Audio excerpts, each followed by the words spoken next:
Jadi guys, di video ini Mimin akan melanjutkan Soul Land episode 190, yang dimana Tangsan akan melawan 7 anak dewa yang tersisa.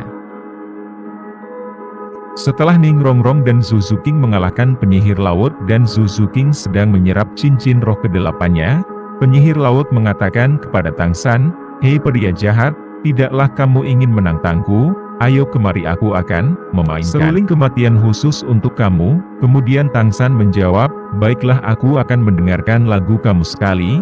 Jika lagu kamu tidak bisa ngalahkan aku, biarkan aku lewat." Penyihir laut tertawa, "Apa kau serius ingin mendengar seruling kematian aku?" Tanpa basa-basi penyihir laut pun langsung meniup seruling kematiannya dengan kekuatan penuh. Tangsan langsung duduk bersila. Matanya terpejam seperti langit dan bumi. Saat ini dia seperti patung, mendengar suara pertama dari seruling ini Tangsan.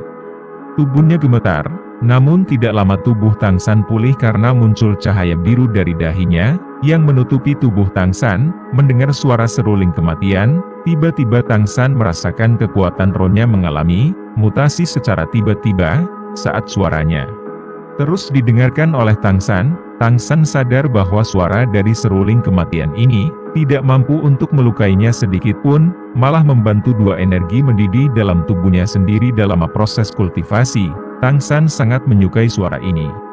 Semakin Tangsan menikmatinya, penyihir laut marah dan murka.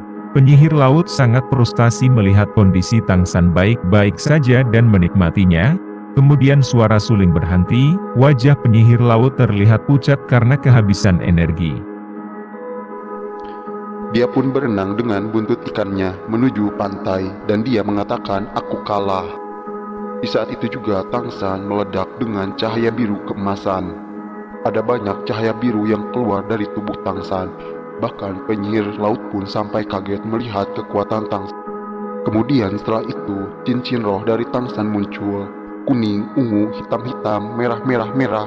Dan seketika ada sesuatu yang aneh. Cincin roh kelima Tangsan yang awalnya hitam berubah menjadi merah, menjadi cincin 100.000 tahun. Yang ternyata cincin ini berevolusi menjadi cincin roh 100.000 tahun. Kemudian Tangsan pun sambil tersenyum mengatakan kepada penyihir laut, "Maaf sudah merepotkanmu. Sekarang aku akan melanjutkan ke ujian selanjutnya." Penyihir laut pun menjawab, "Baiklah, aku akan menunggumu menyelesaikan 9 ujian ini." Dan kemudian Tangsan pun pergi, dan sekarang Tangsan akan mengambil ujian terakhir menantang Dolo terakhir, yaitu Dolo Naga Laut. Lawan yang harus dihadapi Tangsan ialah salah satu orang terkuat dari 7 anak dewa yang memiliki level 95 Dolo. Nampak pilar suci naga laut menggema lautan, dan terlihat sosok naga yang mengelilingi pilar naga laut. Dan terlihat di depan pilar naga itu muncul sosok yang tingginya mencapai 2 meter, yang tidak lain ialah Dolo Naga Laut. Dolo Naga Laut berdiri di depan pilar dan mengatakan kepada Tangsan dan yang lain, "Selamat datang di pilar naga laut." Kemudian Tangsan pun dan Xiaowu membungkuk, dan Tangsan mengatakan, "Senior, mohon petunjuk." Kemudian Dolo Naga Laut dengan tenang menjawab, "Mari kita mulai pertarungan one by one." Kemudian tanpa basa-basi Tangsan langsung mengeluarkan semua cincin rohnya. 2 kuning, 1 ungu, 2 hitam, dan 4 cincin roh 100.000 tahun. Dan seketika lingkungan pun berubah menjadi merah darah. Kemudian Dolo Naga Laut pun mulai berubah. Tato naga laut yang ada di punggungnya mulai bersinar terang. Cahaya biru pekat langsung menutupi seluruh tubuhnya. Dan sambil mengatakan kepada Tangsan, "Tangsan, dari 7 anak dewa, hanya 2 yang memiliki domain, aku dan ilusi Dolo. Aku mengetahui kau memiliki 2 domain, namun berapa banyak pun domain yang engkau miliki. Karena kekuatan dari domain saya adalah penghancur semua domain yang ada di dunia ini. Jadi hati-hatilah dengan kekuatan domain ini." Kemudian Dolo Naga Laut pun menyerang dengan kaki tangannya, dentuman suara besar menyapu tanah, meluncurkannya seperti bola meriam ke arah Tangsan. Cakar kanannya langsung menuju tepat ke arah dada Tangsan. Kemudian Tangsan pun menghindar dengan Shadow Ghost, dan kemudian tangan kanannya berubah menjadi tangan giok. Yang sudah kita ketahui, tangan giok ini adalah warisan dari Sekte Tang. Tangan giok dan cakar naga saling berbenturan sangat dahsyat. Kemudian Tangsan dan Nagadolo mengambil sebuah keputusan. Dalam pertarungan ini tidak akan melibatkan cincin roh dan penggunaan domain. Dengan seketika cincin roh Tangsan dinonaktifkan dan begitu pula dengan Dolo Naga Laut. Dan sekarang pertempuran menggunakan kekuatan pribadi masing-masing. Dan seketika Tangsan pun langsung mengeluarkan palu Haotian. Walaupun palu Haotian ini tanpa cincin roh, namun beratnya mencapai 2 ton. Dan dengan seketika palu Haotian pun langsung bertabrakan dengan 2 cakar naga. Terjadi benturan yang sangat keras, keduanya pun langsung terpental. Dan Dolo Naga Laut pun memuntahkan darah segar. Dan begitu pula Tangsan. Dan serangan demi serangan terus berlanjut dari Tangsan dan Dolo Naga Laut. Dengan bentuk naganya, Dolo Naga Laut terus mengejar Tangsan. Dan di sini kepatalan Dolo Naga Laut. Dia lupa bahwa Tangsan memiliki senjata rahasia. Di saat waktu yang tepat, Tangsan pun langsung mengeluarkan senjata rahasia Sekte Tang, yaitu Buddha Puri Tang Lotus. Dolo Naga Laut pun merasakan bahaya yang sangat besar. Dan dia pun langsung mengeluarkan cincin rohnya. Dan seketika Dolo Naga Laut pun langsung membentuk sebuah perisai menggunakan sisik naganya. Yang berakhir untung saja Dolo Naga Laut mampu menahan dari senjata rahasia milik Tang Sekte yang sangat berbahaya. Dan Dolo Naga Laut pun dinyatakan kalah karena menggunakan cincin rohnya. Dan guys, setelah kita mengetahui cerita Tangsan di Pulau Dewa Laut, kini Tangsan akan pulang. Dan nanti di saat perjalanan pulang, Tangsan akan bertemu kakek buyutnya.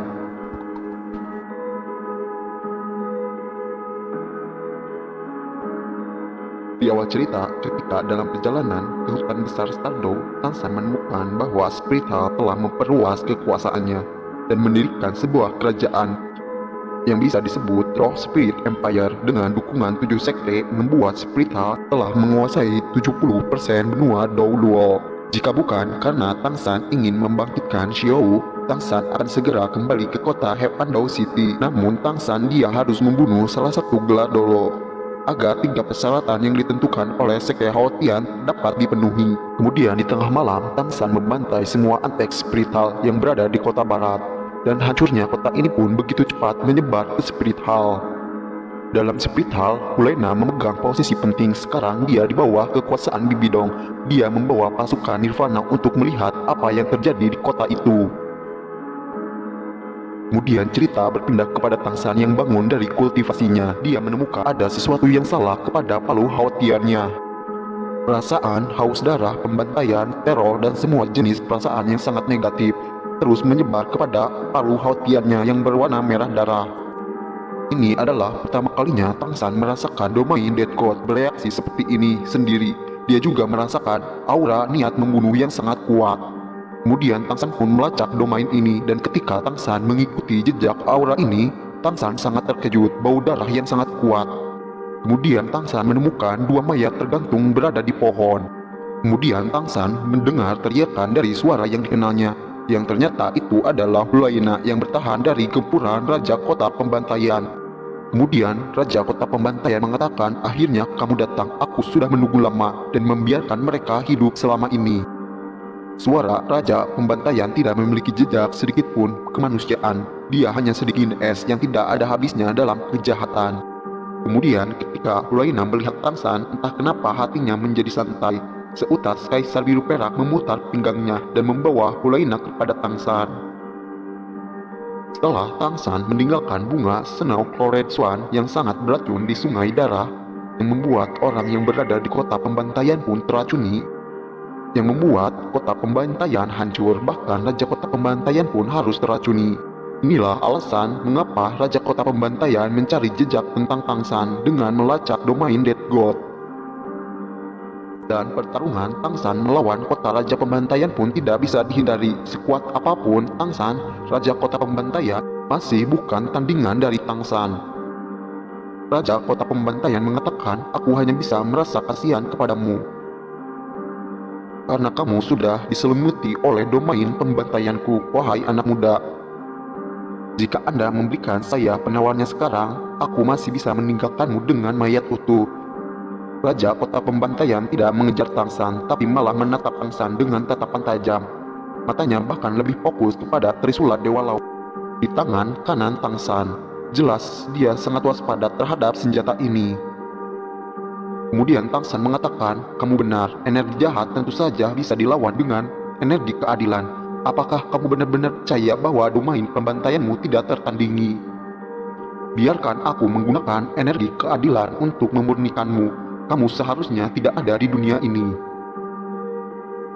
Raja kota pembantaian pun benar-benar terbenam dalam cahaya Trisula Dewa Laut. Tubuhnya tampak membeku. Bahkan ekspresi jahat di wajahnya pun membeku seolah dipengaruhi oleh sesuatu. Kemudian, detik demi detik pun berlalu. Raja kota pembantaian pun menunjukkan perubahan. Kulitnya pucat dan bertahap memerah. Kemudian, sayap di punggungnya pun pecah menjadi serpihan. Rambutnya juga berangsur berubah dari warna merah menjadi hitam. Perubahan ini terjadi kepada seluruh tubuhnya. Hanya satu yang tidak berubah, yaitu tanda merah yang berada di dahinya. Kemudian, ketika Tangsan akan menyerangnya lagi menggunakan Trisula Dewa Laut, tiba-tiba mata dari kota Raja Pembantaian menjadi cerah. Matanya hitam pekat. Sekarang dia sudah tampak seperti manusia setengah baya. Dia menjadi lebih tampan. Semua kejahatan digantikan oleh kesan sehat. Dia masih berdiri di sana, tidak lagi memiliki bentuk Raja Kota Pembantaian sebelumnya, tapi kokoh seperti gunung. Lampu merah keluar dari tangannya. Bayangan palu raksasa diisi dengan niat membunuh yang tidak terbatas melintas berada di belakangnya. Namun dalam sekejap mata palu raksasa itu meleleh, berubah menjadi pedang raksasa yang panjangnya hampir 2 meter. Itu adalah pedang Dewa Asura. Trisula Dewa Laut bertabrakan hebat dengan pedang Asura. Dalam tabrakan itu, Loena sudah terlempar jauh tidak sadarkan diri. Di dalam tanah muncul kawah berdiameter 300 meter, dalamnya hampir 100 meter. Bahkan tubuh Tangsan pun berada di kedalaman 10 meter, memuntahkan banyak darah, 5 organ dalamnya hancur. Kekuatan roh dan kekuatan spiritual yang sama-sama mengalami penindasan yang sebelumnya belum pernah terjadi kepada Tangsan. Meskipun dia terluka parah, Tangsan entah kenapa dia merasa bahwa lawannya jelas bisa menggunakan serangan yang lebih kuat dari itu. Raja Kota Pembantaian tampaknya akhirnya dia menahan diri tanpa membiarkan energi pedangnya untuk memotong. Kalau tidak, mungkin Tangsan akan terpenggal. Dalam keadaan sekarat ini, satu-satunya pemikiran yang berada di benak Tangsan adalah bagaimana untuk menyelamatkan Xiao setelah dia terbunuh. Kemudian Raja Kota Pembantaian pun mengatakan, ini adalah kekuatan dari Dewa Laut. Mengapa kau memiliki Trisula Dewa Laut? Apa kau mengenal Bosaisi? Kemudian Tangsan sangat terkejut. Apa kau juga mengenal Bosaisi? Kau siapa? Dengan tawa yang sangat mengerikan, Raja Kota Pembantaian pun menatap langit. Air mata merah berjatuhan. Kemudian dia mengatakan, apakah aku menang atau kalah? Sejauh yang aku ketahui, tidak ada lagi makna untuk apapun. Semua ini seperti mimpi. Aku jatuh ke dalam dosa seperti itu. Asura, pada akhirnya aku masih tidak bisa melewati persidangan Anda. Pada akhirnya Tangsan pun mengerti dan perlahan dia merilis roh palu hautiannya yang membuat Raja Kota Pembantaian pun sangat kaget. Dan seketika setelah itu Tangsan pun membungkuk dan menangis dan memanggilnya kakek buyut. Kau adalah kakek buyut yang hebat. Tangsan tidak menyangka bahwa sebenarnya Raja Kota Pembantaian adalah kakek buyutnya. Dalam benaknya, dengan adanya kakek buyutnya, spiritual tidak ada apa-apanya. Kemudian Tangsan pun menceritakan situasi sekte secara rinci kepada kakek buyutnya dan menceritakan apa yang terjadi kepada ayahnya dan berharap kakek buyutnya kembali kepada sekte Hautian. Namun harapan itu sia-sia. Tang Chen hanya memberikan token palu kecil kepada Tangsan. Token ini adalah otoritas terkuat yang ada di sekte Hautian. Dengan token ini, Tangsan bisa menghentikan pemimpin sekte maupun ketua sekte Hautian. Kemudian Tang Chen pun mengatakan kepada Tangsan, aku akan menunggumu di Pulau Dewa Laut. Aku berhutang banyak kepada bos Saisi. Aku tidak bisa menepati janjiku kepadanya, tapi aku masih harus pergi untuk menemuinya. Dan seketika Tang Chen pun melompat ke atas langit seperti burung merah darah raksasa dan berubah menjadi meteor. Dan seketika Tang Chen pun hilang dari pandangan Tang San. Dengan cahaya Trisula Dewa Laut, Hulaina akhirnya sadar dan melihat Tang San berada di depannya, dan seketika wajahnya pun memerah. Kemudian Hulaina pun mengatakan terakhir kali yang terjadi di hutan besar Stardew. Kemudian Tang San pun langsung menjawab perkataan Hulaina, tidak perlu membahasnya, aku akan membalaskan dendam itu. Hulaina mengatakan, aku tahu Tang San sulit untuk menyelesaikan kebencian ini.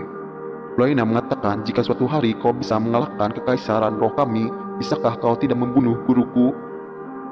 Sebenarnya dia juga adalah seseorang yang sangat malang. Tidak ada artinya bagi kita untuk membicarakan ini sekarang. Kalau kamu baik-baik saja, aku akan pergi. Mungkin jika lain waktu kita bertemu, kita akan menjadi musuh di medan perang. Hulaina pun mengatakan dalam hati, cinta terkadang buta. Dia dan Tang San telah bersama untuk waktu yang sangat singkat.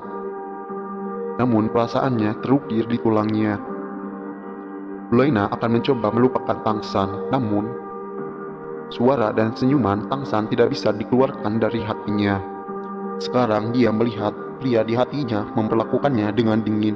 Bagaimana mungkin dia tidak menderita?